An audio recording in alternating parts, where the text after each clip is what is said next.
And so there has been some pushback on this piece that apparently people feel as though it was a fluff piece and it was essentially propaganda to try to get Joel Embiid back in the good graces of the fans. And when the post initially came out, the story, because it was a very long story, I'd highly encourage you to go read it on ESPN.com.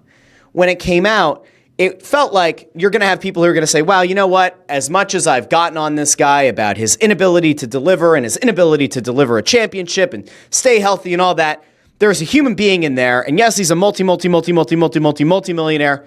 However, he's still a human being.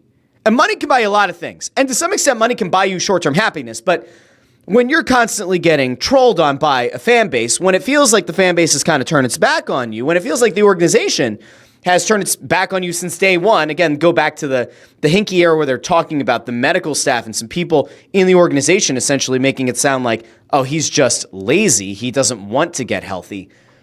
It's kind of always felt like maybe this guy has had this feeling that he's had his back against the wall and that people haven't had his back.